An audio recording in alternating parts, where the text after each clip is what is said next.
fire Ryan Day last week. I'm not really sure what they did last week that caused that. I guess, I mean, you won the game, so it couldn't have been that bad. But It looked really bad.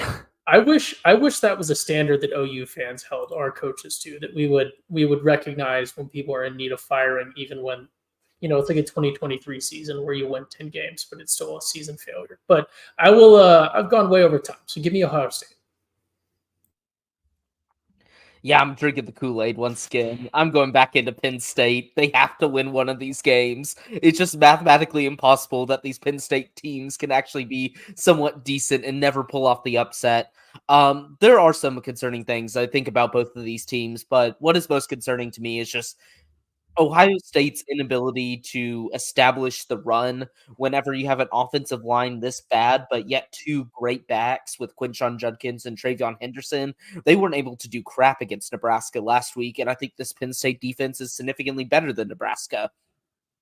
I never thought the reason why like an Ohio State team would be struggling a little bit down the stretch would be because of the run game, but here we are. I thought it'd be because of Will Howard, but he's honestly played pretty good.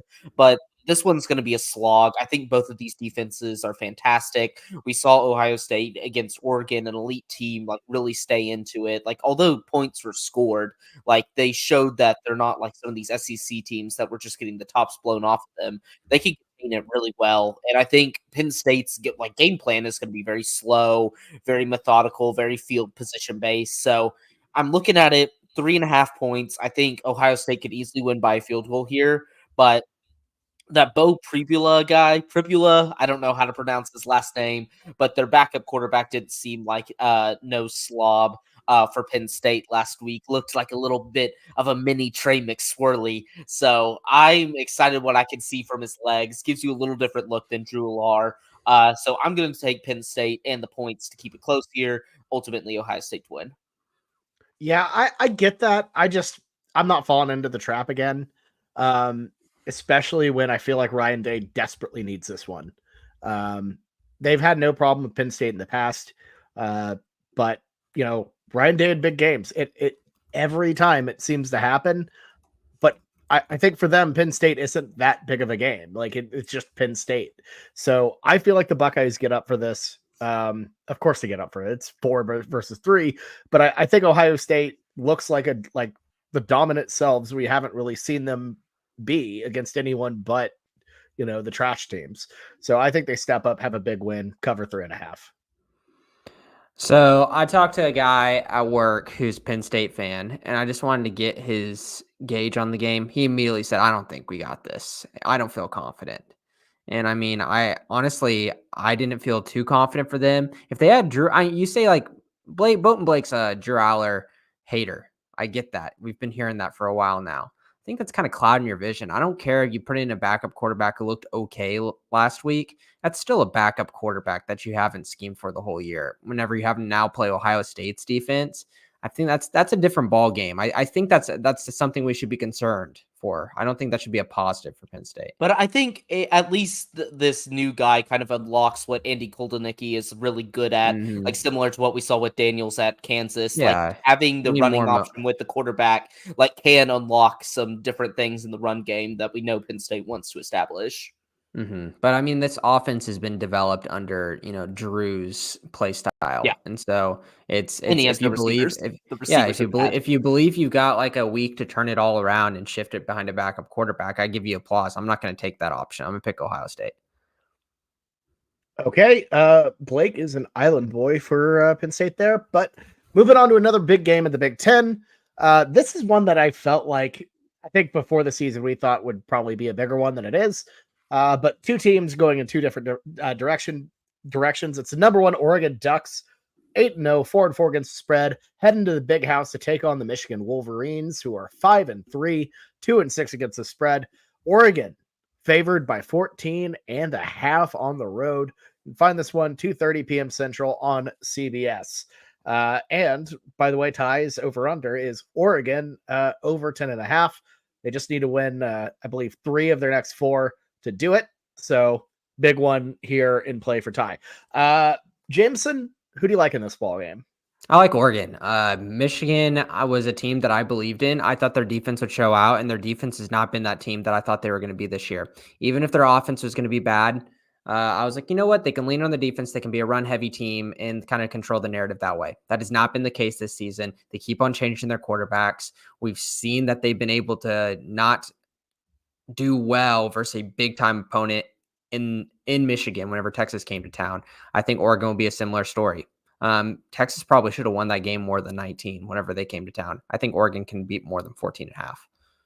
Yeah, I just feel like Oregon is really one of the most complete teams in the country. We talk about the offense with Dylan Gabriel and Jordan and Tez Johnson, but the thing is the defense is also really, really solid. They have had issues earlier on in the season. They addressed them. They get better week after week after week. And I feel like Dan Lanning is a guy who loves to make a big statement against these big name teams. And this is a big one, not only for the College Football Playoff Committee, but for Dylan Gabriel's Heisman chances. This is kind of his last big stage before the Big Ten title, if you look at the remainder of the schedule. So I expect Oregon to, just run roughshod on Michigan, which offensively I don't believe in at all. And defensively, I don't think we'll be able to keep up with the Ducks. So 14.5 seems more than fair to me to go with the Ducks. Yeah, I have no interest backing Michigan in spots like these where it looks like every single time they play legitimate competition or at least a legitimate offense this year, their good defense that was praised about in the before the season just does not show up. Like Texas was able to move the ball against them. They were able to beat USC, but USC was able to move the ball against them. Like even somebody like Illinois competent was able to just kind of get that game on lock. And so I see what Oregon did to Illinois last week, and I think it's probably going to be a pretty similar result. A team that is pretty solid, but has obvious flaws, Oregon can just exploit them based on talent alone, scheme alone. This team is just so much better than everybody in the Big Ten except for maybe two. They're probably going to rout Michigan. I don't like what Michigan's doing, or I don't know what they could do with quarterback. All three of those quarterbacks were bad. Jack Tuttle had to retire after a 5th concussion in college. And so now they're stuck between this weird Davis Warren, Alex Orji, just back and forth, just drive by drive, trying to figure it out, cobble it together. That is not what you want to see against a defense like Oregon. So Oregon's going to rout them. I think this one's going to be like a 38-7, 38-10, maybe. I just think they're going to kill them the first half and then can maybe even take their foot off the gas.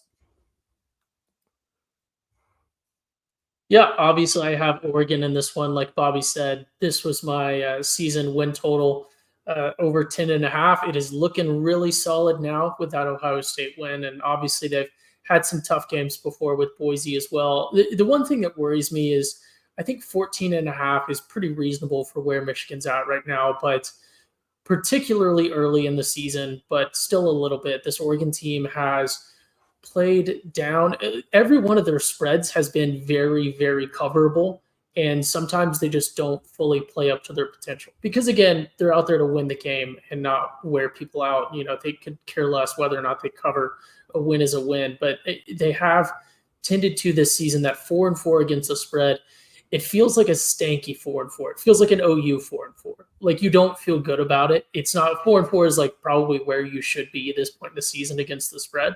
That means the bookmakers are doing their job, but I don't know. That hook worries me, but I like what Bobby was saying about that stage for Dan Lanning and for Dylan Gabriel. I think that gives it to him at the Big House. So go ahead and give me the Ducks minus 14.5, of course. All right, there we go. A lot of picks for the Ducks there. Moving on to our next game. It's a ACC battle, which surprisingly has playoff implications if you really look at it somehow. It's the 18th ranked Pittsburgh Panthers, 7-0 overall.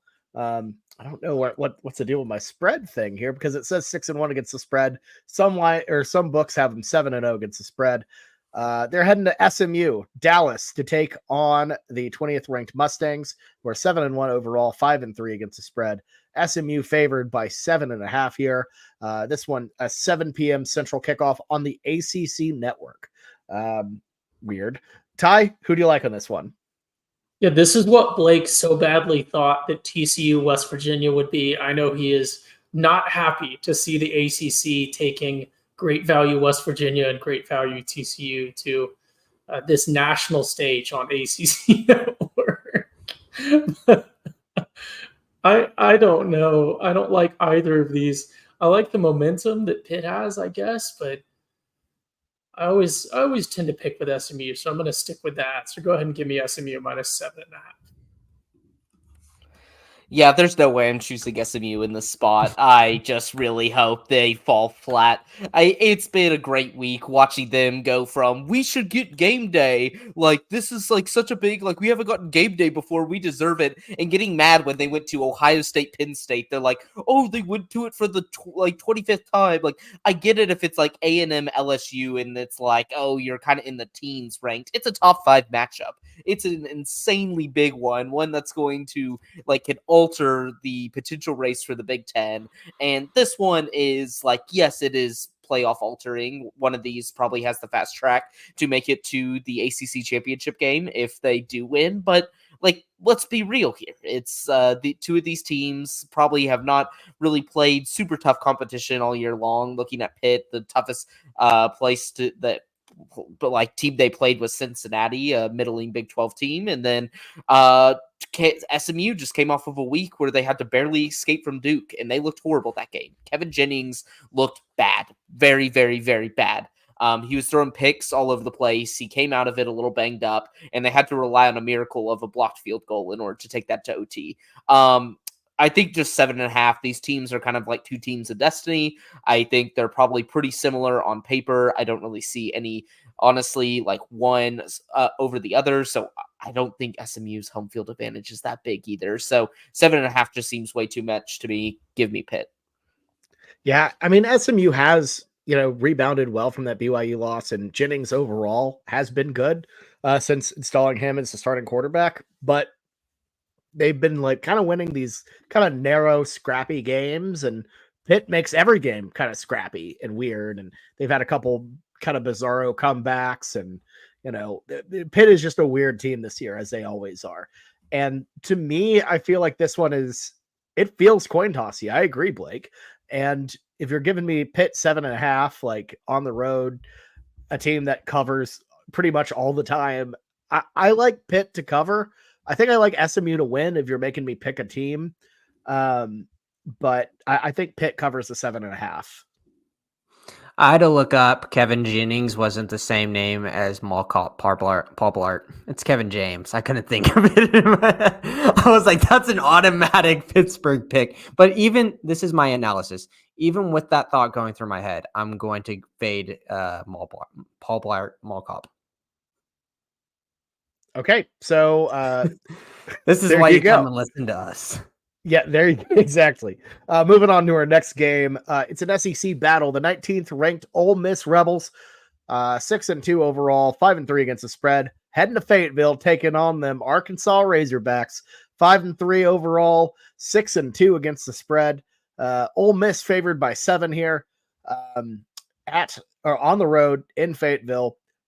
This is an 11 a.m. Central kickoff on ESPN. Jameson, you're not going back to the Piggies, are you? Here's the problem. My brain, heart, everything's telling me you pick the Pigs. But I've done this before. We've always talked about Arkansas and comparing him to the rich little piggy slot machine. There have been times where I won money on the rich little pigs, and then I lost a lot, and then I swore off of the pigs, and then all of a sudden something happens to my brain, maybe some chemicals in my bloodstream, and I start to think maybe I can go back to the pigs. I've made that mistake before in the past. This is not a football decision. This is a me guarding myself decision, and we're going to go Ole Miss -7. You are a wise man, Jameson, because I think of a time that I tried to play them Piggies. Blake, you were with me at that point in time. And I try as I might, I could not get them to pop. So we stepped back, watched a guy take our place, and continue to lose. Because those pigs, they're alluring, but they'll burn you. And maybe I'll go back to Arkansas at some point. But I think Ole Miss, just I don't know, only 7 points. I think they're a better team. They had, not the best performance against an OU team that, it's a bit tricky just given that they're throwing everything at the wall to see what sticks. And that's a hard situation to prepare for. I like Ole Miss on the road to get a win here. This feels borderline pushy at -7, but that means, that counts as a win for us. So I'm going to go Ole Miss -7 on the road. We haven't had a push all year, I don't think. I know. I don't think we have. I don't think we have, which is weird, which means it's bound to happen. If Pitties is on those sidelines, you know who I'm going with. I'm backing the Hogs. There's no way I'm backing fraudulent Ole Miss once again, showing up last week. I wasn't able to watch too much of the game, but struggling a little bit with OU. This OU team, that has me concerned. This Ole Miss team still has not beaten a single competent program this entire year. I'm looking at their schedule. Their best win is probably South Carolina at this point, which is a bottom of the barrel SEC team. This team is so overrated. They can't run the ball. Jackson Dart's an all right quarterback. They have a good defense, but the X factor of Taylon Green, if Taylon Green's healthy, if he can go out there, run around, throw the ball a little bit, Arkansas can keep this close. Like, Arkansas is showing that they've become a pretty competent SEC program so long as Taylon Green is healthy. I think kind of 2 weeks removed from that LSU loss, got Taylon Green back his confidence. I think Arkansas covers this and probably beats them. I think Ole Miss is so fraudulent. Just get them out of my playoff picture so we don't have to talk about them anymore. Please, dear God, Piggies, but I will be back in Pitties. So give me the Hogs. Piggies, Piggies. Look, Blake said it the best when he said that this Ole Miss team has not beaten a legitimate program all year. I think he's very right. Look at the record. They have not beaten a legitimate team all year. They've gotten this record by beating up on illegitimate teams who are just embarrassments. And that is exactly what this Arkansas team is. Arkansas has never been legitimate. They are not legitimate now. I've been telling everyone for years they're not legitimate. I don't know why people continue to buy in on this. Go ahead and give me Ole Miss -7. Easy. There's no home field advantage to Arkansas. What is it? Yes, there is. You're not going in. You're not going is. in to pitch a new product into Walmart. That's when there's a home field advantage in Arkansas. It's not at their stadium that seats like 25,000 people or whatever. Go ahead and give me the Rebs. I don't know. I kind of think Fayetteville's a pretty good spot, but Blake on Piggy Island there with Sam Pittman. Moving on to a big one. Look, this one, I don't care what Chip and Joanna trophy you roll out there, what garbage, corporate name you give it. This is the rivalry. And what a fitting name for both of these programs. The TCU Horned Frogs and the Baylor Bears, two teams we basically left for dead at the start of the year, having bit of bounce backs here. TCU 5-3 overall, 2-6 against the spread, heading to Waco to take on Baylor, 4-4, 5-3 against the spread. Baylor, a 3-point favorite at home. 7 p.m. Central kickoff here on ESPN2. Ty, kick us off. Who do you like in this one? Yeah, this one, TCU thankfully getting one more win and narrowly keeping this game off of ESPN 8 The Ocho. But I will go ahead and ride with the Frogs. They have much better uniforms. Waco is a disgusting town. It's not a good place. It's not – there's no reason to go there. I understand that Blake is, in fact, a Baylor alum who is a TCU fan. Confusing situation. I've heard that as well. That Waco's not a good town. I don't know which part. We're gonna assume Jameson was agreeing with every point because they were all correct. So go ahead and give me TCU. They have much better uniforms. Fort Worth is a much better town, much better in every way. Yeah, I have to agree with Ty on that one. I'm backing the Frogs. I'm just going to keep doing it. I'm going to keep doing it. They're not covering games, but they're winning games. And that is all that matters. So if we just win by 1 and I lose another TCU bet, I am fine with that as long as we keep winning games. But this is honestly a super intriguing matchup. TCU, probably has more red flags as a team. I think Baylor has looked very polished the last few weeks. It feels like they found something with Sawyer Robinson. I don't think he's the I don't think he's the best quarterback in this game. I think Hoover is better, but Baylor just seems to be like he's good, but Hoover's better. Damn it, I wish I was going after Blake. Bobby, keep that in your artillery. Wait, what? Wait, You just saying Blake, Hoover's better than Robertson this season? He is. Carry on. He is. Oh my God, he is. Yes, he is better. But they found something it seems like the offense is finally clicking in Waco. Their defense is still a little bit of a mess, but honestly, it's keeping them in games enough. But TCU's kind of the same way. It's like the offense has times where it looks world beater, times where it looks like it sucks. The defense sometimes looks pretty decent. Sometimes it looks like it sucks.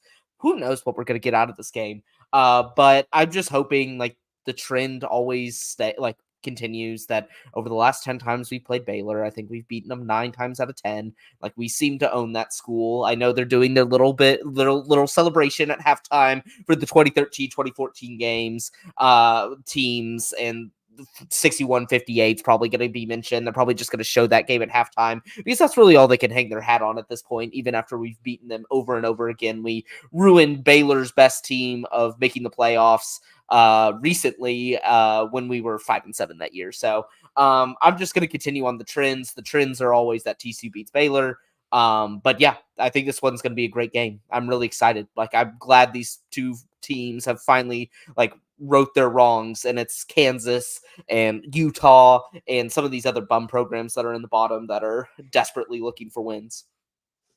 Yeah, this does feel like a neutral toss-up, but weeks ago I said 9-3 TCU. I'm hitching my wagon to it. They got me my first wild card win. I'm sticking with it. I know I didn't get the cover last week. This does feel like a team that has the right momentum though. So I'm going to go TCU +3 on the road. Not sure if it's the right play or not, but it's close enough. I don't know. I think the Frogs have something going here somewhat. So I'm going to keep drinking the purple Kool-Aid. Give me TCU to cover 3 points. Hell yeah, put me on an island again against TCU. It was very, very easy last week. That was just even though y'all won, Blake, that was such an easy cover. And you knew it. That's fine. I like I said, I will give up covers all day long if weird freaky magic stuff starts happening to my team again, and we just come back whenever all hope is lost, and we come back against my rivals. Like Ty said it perfectly the other day. It's like TCU has come up clutch against every team that I somehow have a feud with, and I'm fine with that. Like if they want to show up for another rivalry and beat one of our other rivals again, and we're stuck on this crappy Sonny Dykes, Kendall Briles 6-6 train every single year, but we're beating our rivals, I'll take it for a little bit. Yeah. Josh Hoover's a turnover machine. That's not going to do well in Waco. For the past 5 games, he's thrown two interceptions. Sawyer Robertson keeps the ball, keeps it safe, gets touchdowns. I think he's a better quarterback than Hoover. Hoover might have high highs, but he's got some low lows. Baylor at home will handle the momentum and not give it up and choke like Texas Tech did last week. So give me Baylor to win more than 3. Okay, there we go. Moving on to our next game. We got the world's largest outdoor cocktail party. It's the 4-3 Florida Gators heading to Jacksonville, as they always do, to take on the number 2 Georgia Bulldogs, who are 6-1 overall. Only 2-5 against the spread. That's a little shocking. Georgia favored by 16.5 here. Find this one 2:30 p.m. Central on ABC. Jameson, who do you like? Florida is picking things up. We started to be like, this is a legitimate team. They have some talent. The problem is Georgia got healthy. That defense got healthy. The pass rush got healthy, and they showed it versus Texas, and they really shut things down. Well, we knew early in the season to watch, and when we were watching Georgia, and we're like, I don't know if this team's got it. That's changed now. And then they got bye week, Florida rivalry game. I think Georgia runs away with this and fast. This is tricky for me because I feel like one of two ways this game can really go one of two ways. I don't think Florida wins either, but neutral site, Georgia kind of off of a big emotional win against Texas, but hasn't looked great at times. do they regress back to that pre-Texas version of Georgia where they make everything difficult on themselves? I kind of think Florida keeps this close enough. I mean, I don't think it's like close in the fact that you'd think that Georgia's going to win the ball or like going to lose the ball game, but 16.5 just feels like a little much. So I'm going to go Florida with like a backdoor cover on this one. So Gators plus 16.5. I've been really impressed with the fight they've shown this season. I don't know. I don't know if Billy Napier has a job next year, but sure as hell is the fact that it's even a question right now is kind of impressive given what they've done. So I'm going to go with the Gators to cover 16.5 here. I can't quit this team. I just can't. I think my hot take going into the final few games of the season, I think Billy Napier saves his job. I think he gets this team to a bowl. I just feel like something weird's going to happen because I think they automatically have the win against Florida State. I think they could beat Mississippi.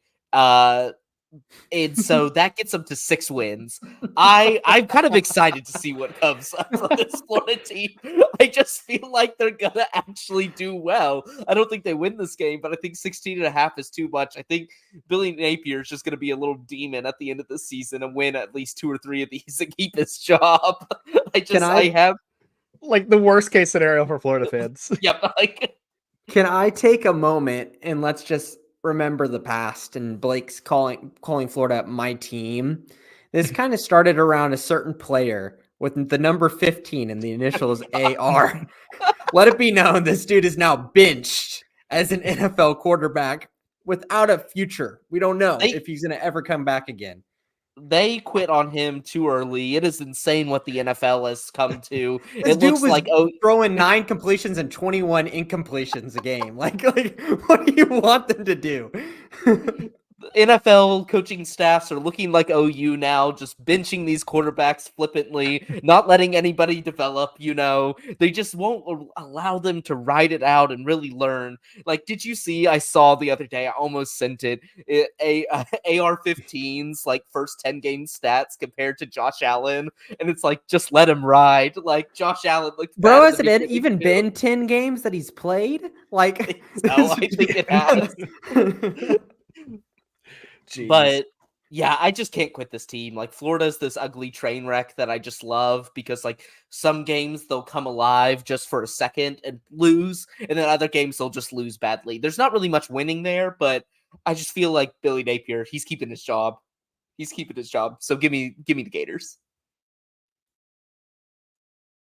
This is such an interesting rivalry game as a fan of the sport to read about. They hate each other and cannot agree on anything, but in a dysfunctional kind of way. Not like a college football, they hate each other. They can't come up with a name for this game at all. Both the schools agreed to get rid of world's largest cocktail party in 2006.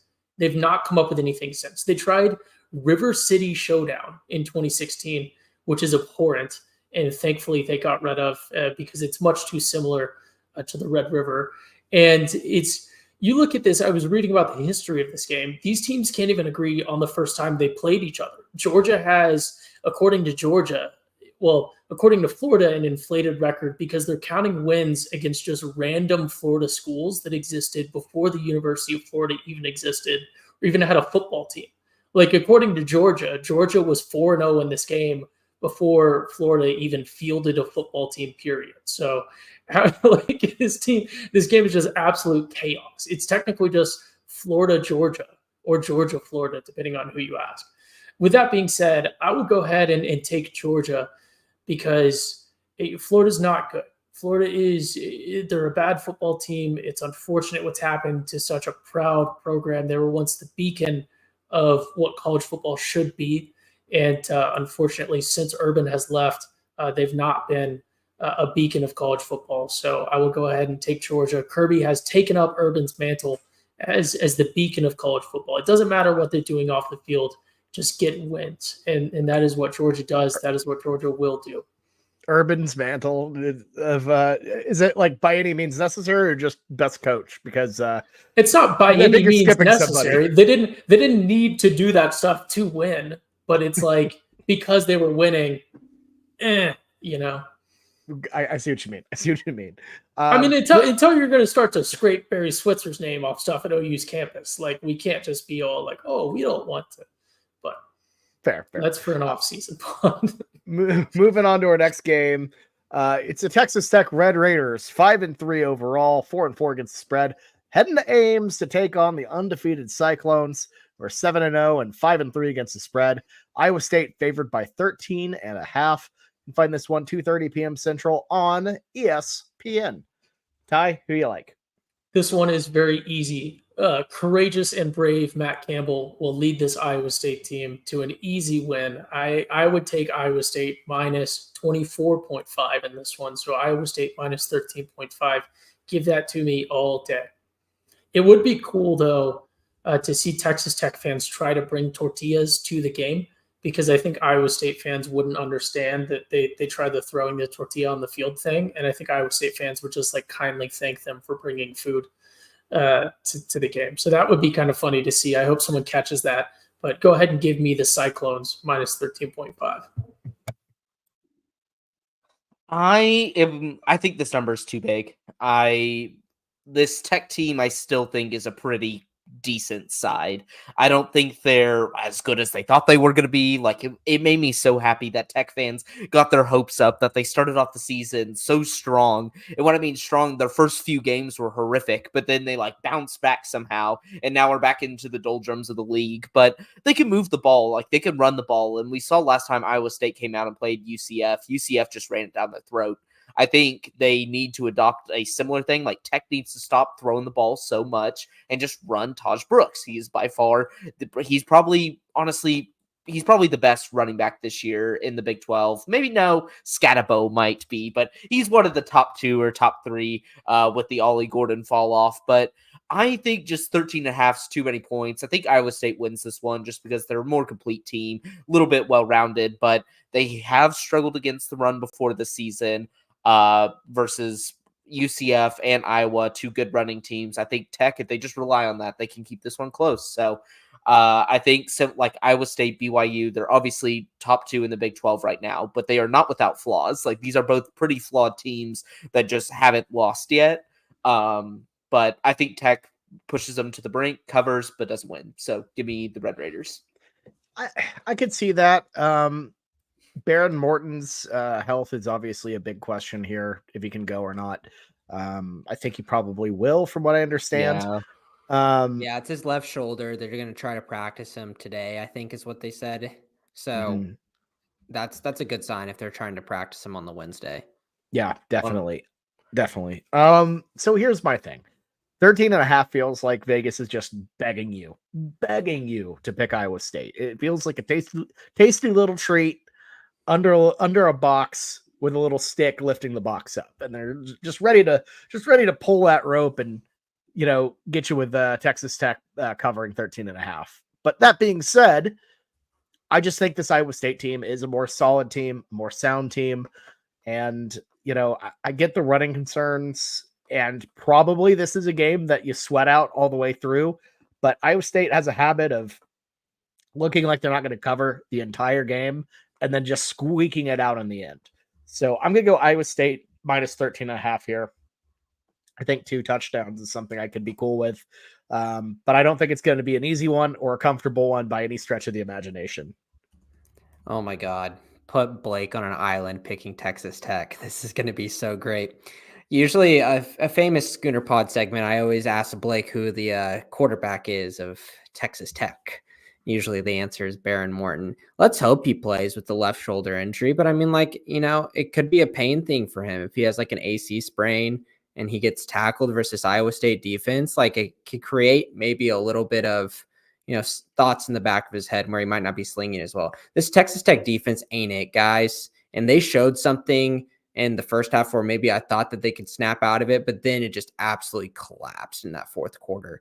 I believe enough in this Iowa State defense to stop Texas Tech in a couple downs. I don't know what Texas Tech's defense is going to do versus Iowa State's offense. I think this can get out of hand. I know that it looks a little bit too much. I'm telling you guys, this Texas Tech defense by the eye test and from what I've seen throughout the season, I just don't know if they really got it versus this kind of team. All right, Blake's on an island with the Red Raiders. That's I pretty really funny hope to they see. don't start Baron Morton. I think that freshman kid that came in was Dude, better. he had Yeah, it. He had it. He could get out of the pocket. Will him. He's kind of a baller. Yeah, I thought he was better. Like he had the bad fumble, but you're young. It was a bad play. Things happen, but I thought he's better than Bear Morton. I think he gives him a little bit more of a ceiling. Maybe just put him in there to see what he has. All right. Moving on to our next game. It's the 5th ranked Texas A&M Aggies. I don't know if I have that right. Actually, they're number 10. The 10th ranked Texas A&M Aggies against unranked South Carolina. This graphic is jacked up. Texas A&M 7-1 overall, 3-5 against the spread. Heading to Columbia to take on Carolina, who's 4-3, 5-2 against the spread. A&M favored by 2.5 here on the road. You can find this one 6:30 p.m. Central on ABC. Jameson, who do you like? Fade Texas A&M with Connor Wegman. Go after them with Marcel Reed. It looks like it's going to be the Marcel Reed show now. There's been everyone kind of going through, and it seems like the writing on the wall with Mike Elko and his press conferences seems like that Wegman is going to be a thing of the past. If he goes out there, live bet South Carolina and fast. Marcel Reed, it was an absolute dude in that second half versus LSU. Man, it just unlocked Texas A&M's team. Like they were unstoppable versus an LSU defense we really believed in, and this dude was just carving them up. I believe in South Carolina's defense as well, but Marcel Reed looked damn good. And you give me 2.5 points here. I think Texas A&M's defense can help here, and then Marcel Reed can get a couple of chunk plays and cover the spread. Yeah, I think a lot of this line is what Carolina did against OU, and maybe some people don't realize that it was a implosion rather than anything Carolina really did.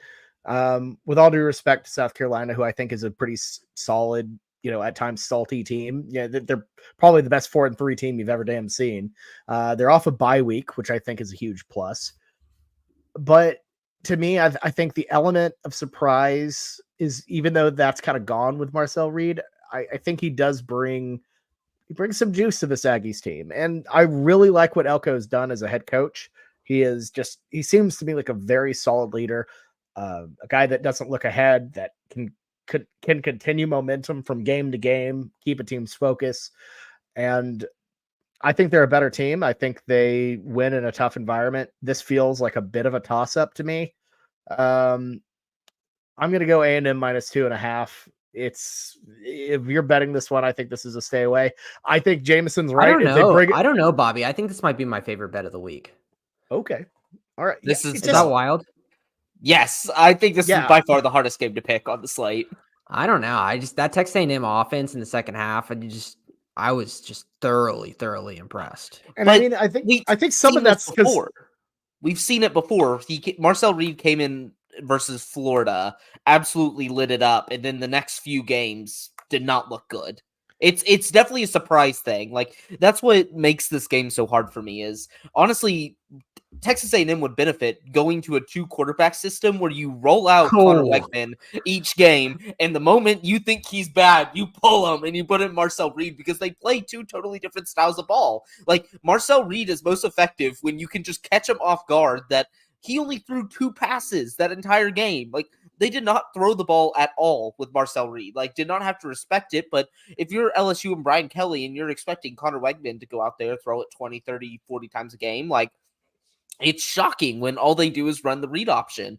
And this game has me like in a pretzel, because on paper, I would say A&M. I would say the defense, the coaching edge, definitely go to them, even though South Carolina has a good defense. And I think the offense, like every box is checked for A&M. But off the bye week, with a good defensive line, we've seen Marcel Reed struggle kind of after the surprise factor is gone. It just feels like South Carolina, they're just knocking on the door of knocking off one of these big guns. And A&M fans are very happy, and they should be. Like, they're undefeated. They're at the top of the SEC right now.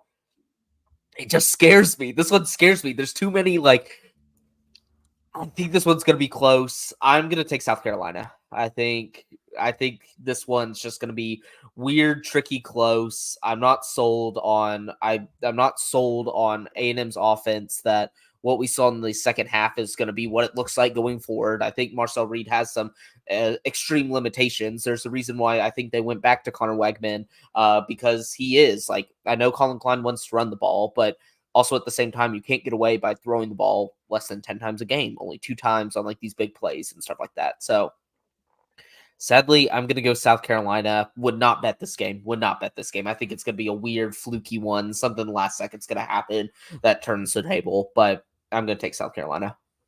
Yeah.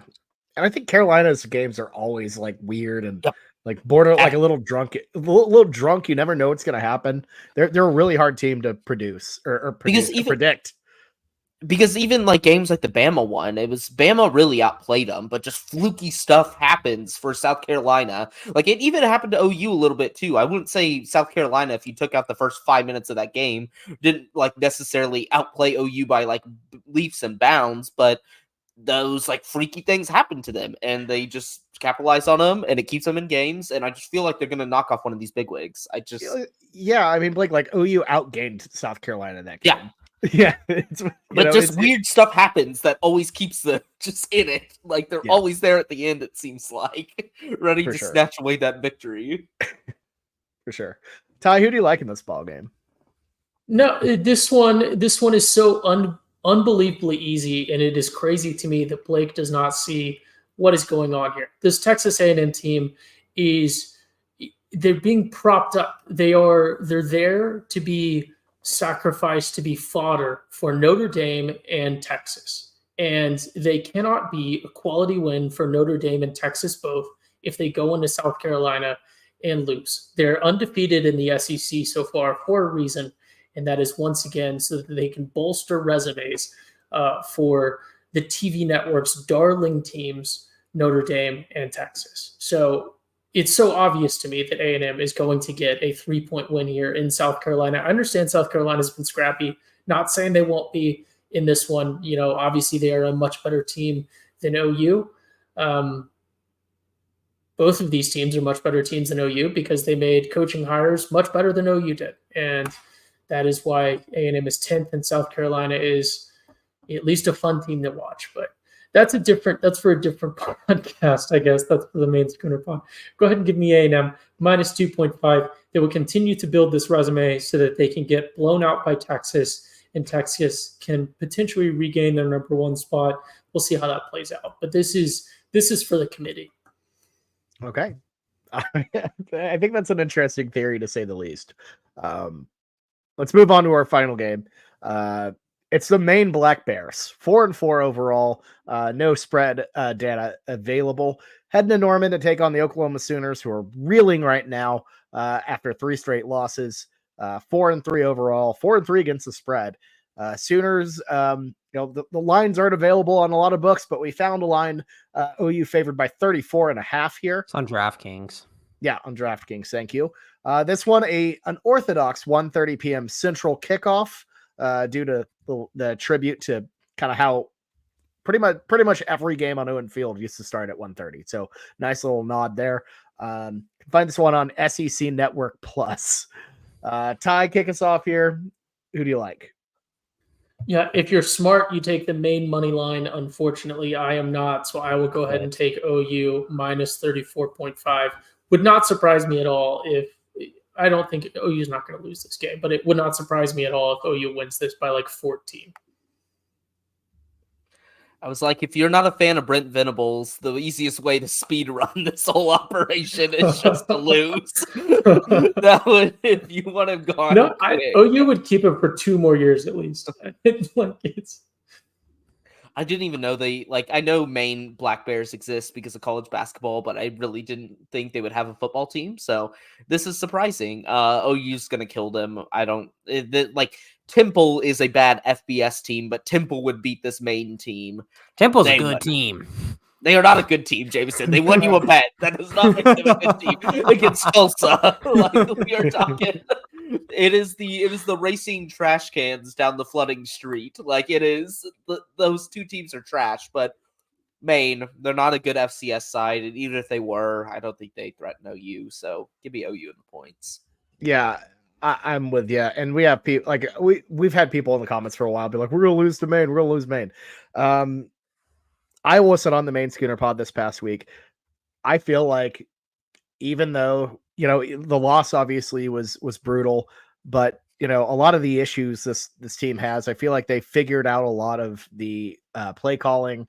It feels like it makes a little bit more sense, but the issue overall is offensive line, and I cannot express how excited that O-line has to be to not be facing an SEC defensive front, let alone a non-FBS defensive front. Like, they're going to have, this is going to be nice for them. They need a break. They can work on some technique. I think that's going to be a huge plus. We're going to get to see this offense kind of zip a little bit more than we have.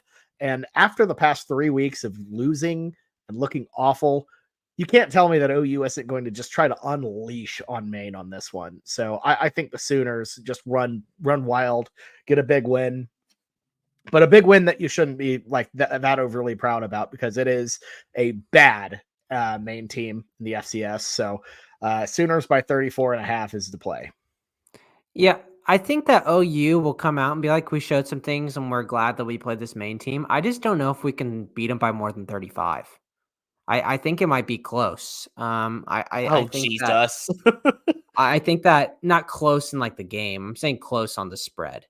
I just don't, these games, whenever you have a big time favorite and you expect them to cover 30, 40 point spreads, you would expect the backups to come in the third and fourth quarter, and you believe in the backups and the depth of this football team to continue to carry on and cover the spread whenever things get crazy in the first half. I don't know if Oklahoma has depth to do that. Simple as that. So who are we going to see in this fourth quarter? Is this fourth quarter going to be an absolute just stuck in the mud? We're not going to be doing much, and all of a sudden we blink and the game's over. We ran the clock out. We only put up 31 points on this team. I see that more as an option whenever you're betting this game rather than OU getting out big. It's a scenario. That's just what I'm thinking. I don't think I'm very confident on it, but I just don't think Oklahoma will fire things off and get a bunch of points in the fourth quarter to cover this. Jameson, how would OU run the clock out? They run the ball and the clock runs. Yeah, but we'll just fumble it and turn it over if we give it to the running backs. Well, that's you mean just Taylor Tatum though? Like I thought that was your boy Taylor Tatum. I thought, why are you talking bad about him? I thought that was your guy. I didn't name. I don't know why you guys are talking about one specific player. Because he's the only one that fumbles. Yeah, you're stuck here, Ty. We gotcha. Yeah. Well, you think Casey Thompson can't go out there and put up some points? Will we finally see Casey Thompson? Was the real question for you guys. I think we saw him a little bit against Temple, but not much. Did we? Like a little bit. He got like one drive. I'm pretty sure. I could be wrong in that. But that feels like eons ago, Bobby. I have no idea. Different year. I still think what y'all said can be right, but also at the same time, OU only wins by 31. Casey Thompson has not attempted a pass this year. I don't know if he came in and handed it off, but yeah, I feel like I saw him at some point, but that could be just a fever dream from days past. But my thing too is I feel like, you put in Michael Hawkins Jr., whenever it's garbage time, he's going to want to show out. Like, I think we're really underrating how bad this Maine team is. We haven't seen OU play an FCS squad since South Dakota, I think, in 2019. I think. Bobby, I got a scenario for you. What do you think this coaching staff even wants to put in Hawkins? You just stick with Arnold the whole game. Because they don't want to. What happens if Hawkins comes in and he just blows up and he has like a bunch of long runs? Okay, it's Maine. I know. But you got to think about PR at this point, right? It's Maine. Yeah, Jameson did so good. He did so good with one of these takes on like the quarterback battle, and now he's just. That hand is stuck in the cookie. Jameson is so afraid of Jackson Arnold like getting any sort of like pushback. Like, oh no, how is this going to affect like Jackson Arnold's like status as QB1? You say it's Maine, Bobby. This is the Sooner fan base. If you go out and see flashier plays from Hawkins, even if Arnold has a decent game, are there going to be fans rumbling on Twitter? You're damn right they're going to be. That doesn't I mean they're guarantee right. you. Well, I'm telling you, it's a PR thing at this point. You've got to corral in the Oklahoma fans. You've got to get them believing. Yeah, It's true. It's true. But you Just got to win play the ball Hawkins game. so he doesn't transfer. Like, yeah. You you're think more him worried getting about in that. the fourth quarter of the Maine game is going to be the straw that breaks his camel's back? No, or I think it would be like bad if y'all are up 70-0 and you're not going to him, but you're going to Casey I don't think we're Thompson. going to be up 70-0. But if we're Well, up I 31 mean to 3, hyperbolic, do you but put him in? you're up by a lot. You're gonna put him in. Well, you've If already you put in burned the his second red shirt. stringers- You've Yeah, already I know. burnt. Like, put him in there. Like, don't. I don't know. You want to put your best guys out there. You don't want to be like, well, what are the fans on Twitter going to say if Michael Hawkins has a good game? You just want your team to play well. That is you don't number want these one. kids- you don't want these kids to transfer. Like, you don't. There's so many considerations on the field that would just totally just pass over the fact that this is could be a PR thing. I It's understand. if you're trying to I understand appease- y'all's- If you're trying to run a program to appease OU Twitter, Sooner Scoop, the Red Dirt Sport Discord, the Schooner Pod, you are failing. I'm just That saying. is not why you run a program, to keep people like that happy. It's a question. It's a you want question. to win. It's a question I'm putting forth. I think it's a decent conversation point. Ty has his hands up. Yes, in 2021, OU played Western Carolina, which is FCS. Thank you. I forgot about that. We beat that ass. But I'm just saying, I think it's a conversation point that I feel like in the coaching room, they might say, would we want to give Jackson all of the snaps in this game, and we need to give him as many reps as possible? Just saying. But also, if we do that, you think we won't score more than 35 on him? Like, that's just what I'm thinking. So, okay, that's fair. I'm not going to persuade you from being a Maine Island boy. Let's move on to our favorite pick of the week. Why aren't the brakes working? Because I cut the brakes! Wild card, bitches! Yeah! What? Oh, God! Christ, guys, I can't stop this fast! It's time for the wild card picks, where we get to pick our favorite games, not on the slate. We'll peek at the wild card standings. Ty's still in the lead at 6-4, but Jameson and Bowden Blake right behind at 5-5. I am crawling back from the depths of hell at 3-7. Not technically out of this yet, boys. So just gotta keep on winning, keep on pressing. Jameson, since you're in last place, you kick us off here. Who do you like? So I made a dirty pick last week, and I faded Hawaii on island, and that did not work at all. That was bad. I still like picking dirty. I think it's fun. I'm really enjoying this. It's like using your brain. I'll pick a game that I kind of can use a little bit of brain, but mostly I'm just enjoying how dirty and nasty this pick is. So I'm going to pick a 2-win team to beat a 1-win team and cover the spread this week. And that's Mississippi State versus UMass -18. Oh, yeah. And that's the looks I'm looking for. Mississippi State. Yes, they've looked pretty darn bad, but I think their offense can go out and score enough points. UMass is UAss. So give me Mississippi State -18. All right. So look, I've gotten back into this thing mostly by just spamming Indiana. And I'm not turning away from that anytime soon. It's worked for me so far. I'm going to go Indiana -8 on the road against Michigan State. I know Curtis Rourke is still up in the air injury wise, might need a week or two. I think this Michigan State team is pretty bad, honestly. I know they've had slightly better weeks since losing to Oregon, but I'm still riding with the Hoosiers here. I don't know. They keep rolling. And look, I'm just gonna stick. I'm gonna stick with the horse that got me here. Go with Indiana -8 on the road. Dirty line, weird situation, but you got to trust Sig, trust the process. dirty. Just I've never seen a man so desperate to get wins that he's just spamming the same play over and over each week. And it wasn't even his original idea either. Too. You spam the same plays. Hey. Nobody has a problem when Jameson spams Boko because he loses every time. Hey, RIP. But I'm surprised, or actually I knew Jameson was going to go dirty, but I thought Bobby might have taken this one. I think it's an easy lock. Love it. I know why it's not on the slate, but it could have potentially. Arizona State -3 against OSU. OSU's flat out quit.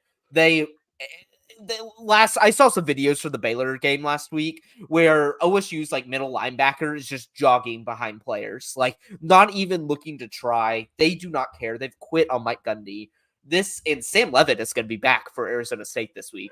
So they'll have Scatabo, they'll have Levitt. We'll see like what they did to Utah and some of these better teams. They're going to destroy OSU. OSU's not going to win another game, I think, for the rest of the season. So give me the Sun Devils -3.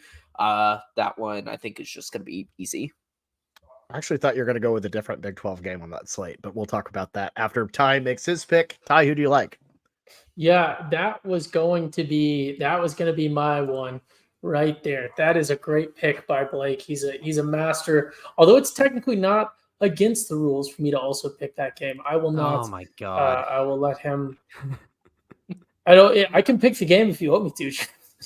It's just we had a whole argument about this last year, and what you yes, do but is it was you never stink it was people. never cemented into the rules. But We've done it before. Yes, and we've Ty had sunk people me pick and the I same lost. games. Oh yes, yeah. No, but I do not want to do that. The fans want to hear of the stank, and what is more stank? Yes. What is more stank than? There was one talking point that Blake forgot to mention is that Arizona State's head coach said that his coaching idol and the coach he would most want to be like is Mike Gundy. He said that like a month ago, which is a wild time to say that. Increasingly more wild as it goes on, but that's an interesting talking point for that game. But what could be stankier? And I just kind of randomly scrolled and found one I like. What could be stankier than riding with KJ Jefferson? Go ahead and give me UCF. I don't even know if KJ Jefferson's still playing, but go ahead and give me UCF -6 against Arizona. I've been burned by Arizona before. This could be Fafita's one game where he looks like a Heisman contender that he has every year, but I like KJ Jefferson at home in Orlando, I believe is where they were playing, to win by -6. I was tempted. I was tempted by UNC -2.5 over Florida State, but there must be something there that I don't know for that line to be so low. Probably because DJU is not playing, so Florida State has improved. But yeah, go ahead and give me UCF, KJ Jefferson -6 against the Wildcats of Arizona. Arizona's so bad. They're so bad. I like that. They're both bad. They're both horrendous. really KJ bad. Jefferson does not play anymore. It is Arizona. there. Arizona. He's out. KJ Jefferson's out. That's all right, though. That's good. He will be better rested for post-game. I'm pretty sure festivities. Ty did this exact same thing whenever he was picking the Clemson Florida State game. So it does not matter. And I was right. It actually did work. I say DJU is still on that team, so they are still cursed, and they will continue. If they lose this game, they will cement the worst ever record they've ever had in the ACC, which is hilarious. And that's what you get. Literally, if they had gotten any other quarterback in the portal, they would be a 2-loss team right now. But Like if they got Cam Ward, like imagine like Cam Ward, if they had Hoover, although I don't know if they had KJ Jefferson, they might be a playoff contender. No. Blake, I thought you were going to go with K-State -13.5 at Houston. Was my thought. Houston's been looking too feisty lately. They've been looking. They did beat Utah. Yeah, they did beat Utah, and like Utah's bad. Like they beat TC, like they beaten us. They're so well coached. Like Willie Fritz is an incredible coach. Like that's the problem is they have no talent, but they switched to that backup quarterback, and he's just been way better than Donovan Smith, just way better. So they actually have a pulse. Sure, like do I see K-State probably blowing him out? Yes, but does it worry me a little bit that like K-State kind of messed around with Kansas last week? I know it's a rivalry game, but like Houston's looking a little bit better. I don't trust it. I don't trust it to save my life. So yeah, The Big 12 is I don't know why I'm choosing them as my wild card selections, because it's been a league that has just made absolutely no sense from inception. So, but yes, I would have not have taken Ty's pick, to say the least.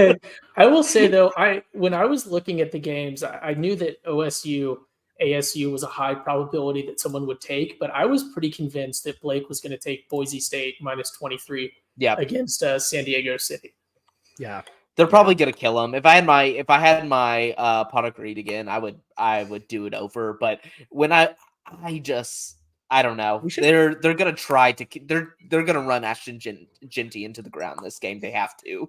He's like he had one bad game of 140 yards versus UNLV, and like people have already like burned that ship. And it's like he cannot win the Heisman anymore. I don't get it. So yeah. All right. Well, that's all we have for this week's show. Week 11 should be another pretty solid week as well. You got Alabama at LSU, OU at Missouri. Playoff eliminator right there. Alabama, LSU probably. Oh, yeah, for sure. Georgia, Ole Miss also should be a big one. OSU at TCU, anybody? You know, that sounds nice and disgusting. I don't know. BYU Utah, a game that looked a lot better earlier this season, but not great now. We got to keep that on there just for the holy word vibes, I think. But anyways, that is our slate for week 10. Thank you all so much for watching. If you watched all the way through, make sure to give this video a like. If you're not subscribed to our channel or just now hearing about us, make sure to hit that subscribe button. And we'll be back next week to pick more games. Thank you all so much for listening. Good luck out there, everybody.